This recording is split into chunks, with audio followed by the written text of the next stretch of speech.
Mohon izin membacakan bagian isi dari buku Kiai Haji Imaduddin Usman Al-Bantani yang berjudul Ulama Nusantara Menggugat Nasab Palsu.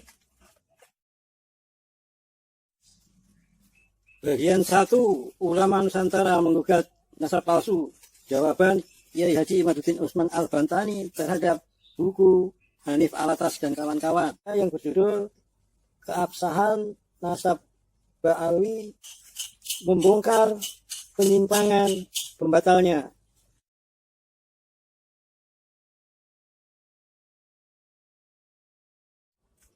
Menanggapi kata pengantar Qurtubi Lebak,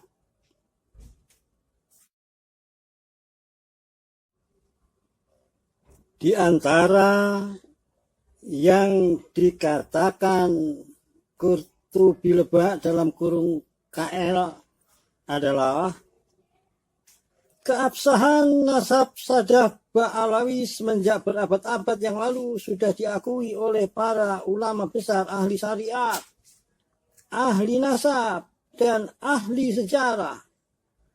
Jika dirunut tidak kurang dari 100 kitab karya ulama non-Ba'alawi yang di dalamnya terdapat pengakuan terhadap keabsahan nasab Ba'alawi atau status Ba'alawi sebagai Al-Husaini dalam kurung keturunan Sayyidina Husain atau Ashraf atau Sadah.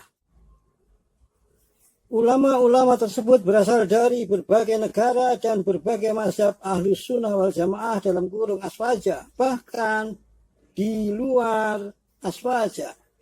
Sehingga tidak bicara jika sebagian ulama seperti Al-Imam Al-Muhibbi, Al-Imam An-Nabani, dan Al-Alamah Syekh Ali Jumah sampai berani menyatakan bahwa keaslian nasab Ba'alawi diakui secara ijma dalam kurung konsensus.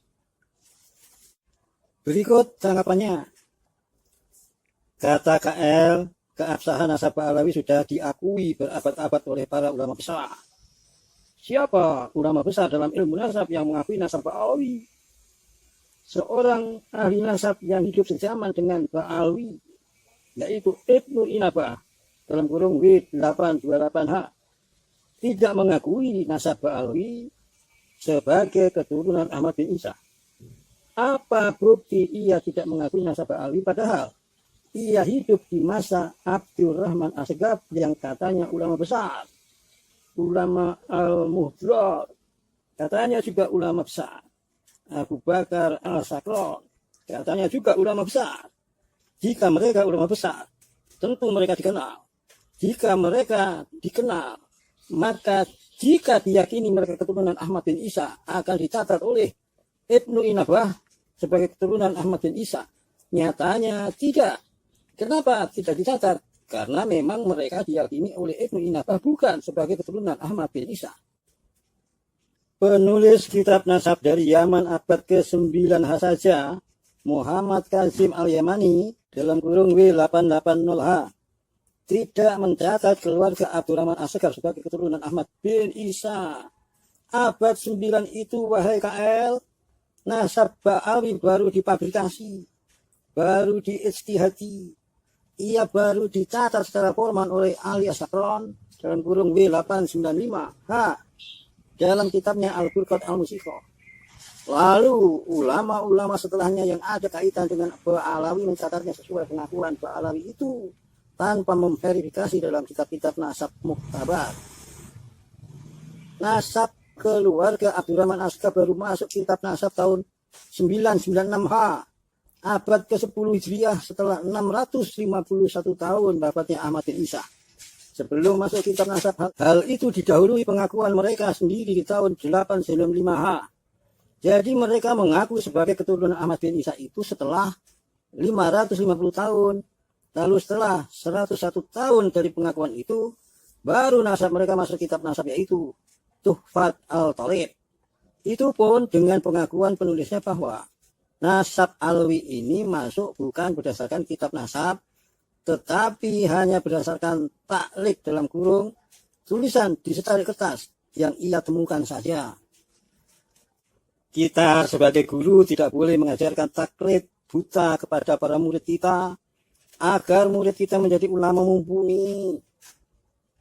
Ulama yang memiliki nalar kritik seperti Imam Syafi'i, Imam Hanafi, Imam Maliki, Imam Ahmad dan sebagainya, bukan malah menjadikan murid kita bodoh, hanya menerima apa yang telah difikirkan dan ditetapkan ulama masa lalu. Bagi ulama, taklid itu seperti setan. Ia menjauhkan manusia untuk dapat mencapai kebenaran yang hakiki. Al-Quran dengan segala makna dan rahasianya yang menakjubkan, inti ajarannya tidak akan dapat diraih oleh orang yang terhalang fanatisme suatu pemahaman sebelumnya. Padahal pemahaman itu tanpa ada dalil sedikit pun. Sebuah konklusi yang ditakliti seorang ulama secara buta menunjukkan bahwa hatinya telah tersegel oleh fanatisme dari apa yang telah ia dengar dan ia baca. Padahal ia tidak mengetahui apakah yang ia dengar dan ia baca itu bersumber dari dalil atau tidak. Lehernya telah terikat oleh tali taklid yang kuat yang ditautkan di tiang pemahaman sebelumnya, sehingga ia tidak bisa berjalan jauh untuk mencapai basiroh dan musyahadah dari hakikat suatu kebenaran.